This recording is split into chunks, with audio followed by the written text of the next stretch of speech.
Thank you very much, Madam Chair, Ranking Member, and members of the committee.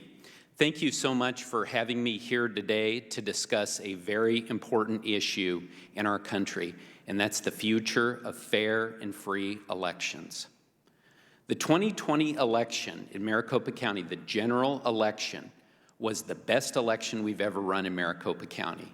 And the way that I know that was that it was the most scrutinized election in the history of Maricopa County. Election experts said that. Machine counts confirmed it. Hand counts confirmed it. The court system reconfirmed it. And our residents were happy too. We did a poll of 80,000 of our voters, and 90% of them said that they were satisfied or very satisfied with the election. Really, by any measure, this election in 2020 was secure, and everyone who wanted to vote was able to do so. Unfortunately, some in our party see it differently. They have attacked the work that was done by our elections workers in Maricopa County, and they have fanned the flames of conspiracy. And this willingness to do so, unfortunately, is what led to the first non-peaceful transfer of power in our country's history. And unfortunately, Arizona has been at the center of this attack on our American ideals.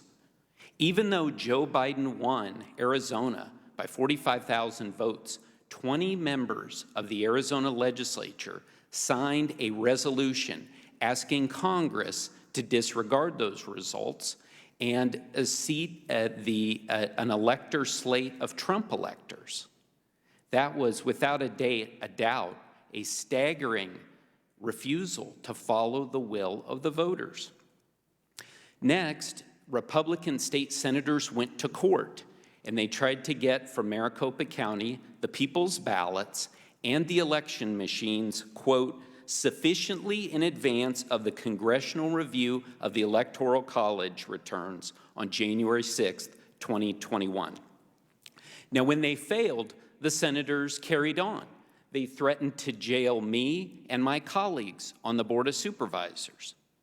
And then they cast doubt on 2 additional audits that we authorized at the Board of Supervisors. And by the way, both of these audits found that there was no hacking, there was no manipulation with our machines or with our software. It should have ended there, but it didn't. The Senate then hired the cyber ninjas to head up a group of firms with no or little election experience to conduct an extra-legal review, essentially an extra-legal recount of Maricopa County's ballots. And really, that can only be described as an amateurish review of Maricopa County's election technical infrastructure.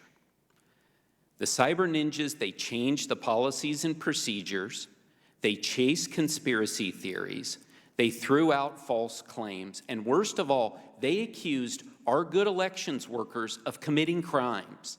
They said that they deleted files, but these were files that the cyber ninjas just couldn't find. Now, this was either an out-and-out lie or a level of incompetence by the cyber ninjas that was staggering.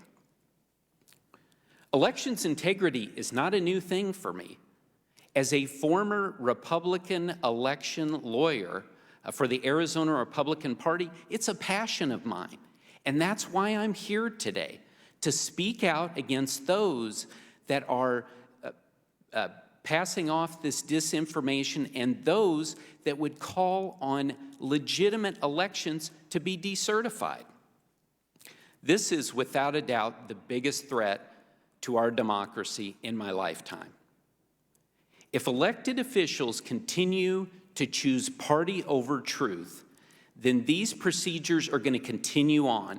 These privately funded, government-backed attacks on legitimate elections. And losers of elections will just go out and find financial backers who will continue to drag these procedures on. And unfortunately, that is going to negatively impact our democracy. As a Republican who believes in democracy, I dreamed of one day going to a nation that was trying to build a democracy and help them out. Perhaps a former Soviet republic like Belarus or Tajikistan. I never could have imagined that I would be doing that work here in the United States of America. Thank you.